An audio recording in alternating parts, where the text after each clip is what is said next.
we believe that we've just got to stay focused on getting a deal, and we've got to stay focused on getting them back to the table so that we can get a fair deal. What we think was unfair was a nearly 50% increase in compensation. Because remember what started this. The union decided last Sunday to strike. They wanted an 11.7% every year. Minister, you know how much I support you, but what happened today is really bittersweet. And I watched the whole press conference for the Cube and their allies. And now, whatever they will be saying, everybody will be hearing and maybe buying.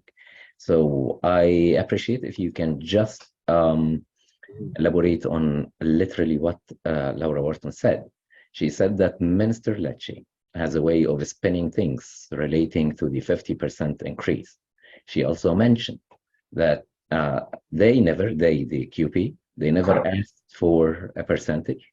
We asked for a flat rate.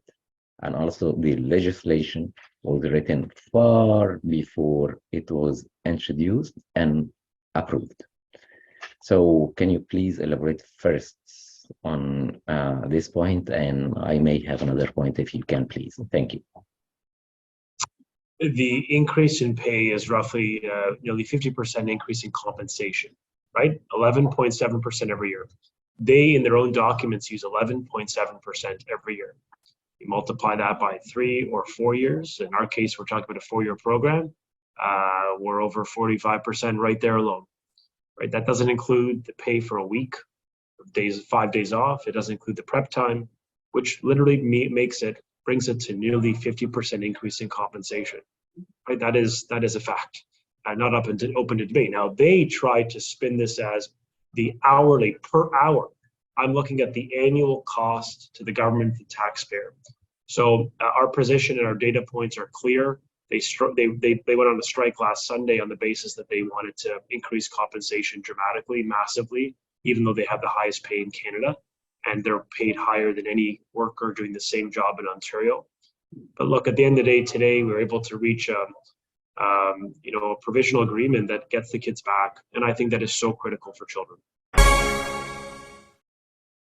And the other point, Mr. Lecce, there was a striking point when one of the, I believe, members of other union, I don't remember her name or the union's name, she said the starking and provoking statement.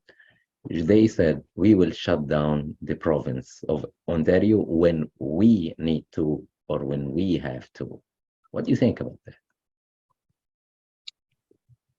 I think it's, if it's about kids, if it's about parents, if it's about working people, we won't be so casual about closing essential services or, access to employment. And I just think that so much of this debate is about the union and their own benefits and pay instead of the people we're supposed to serve, which is our kids and our families. Our government is going to be very focused on getting a deal that is fair, but that keeps kids in class. And, I always believe as public servants, we're here to make a difference for our children and the next generation. Recklessly closing schools, striking, putting one's self-interest ahead of the broader public interest, I think is really unfortunate to hear that. But I want you to know we're going to be strong in our determination to stand up for children and to keep them in school. But we are hijacked. We will always do what is right and stand up against anyone who believes that they can just close down schools and services and the economy. We will use all the tools at our disposal to protect children and families. And while the unions are going to focus on strikes and protests, we're going to focus on getting kids back to school. Thank you.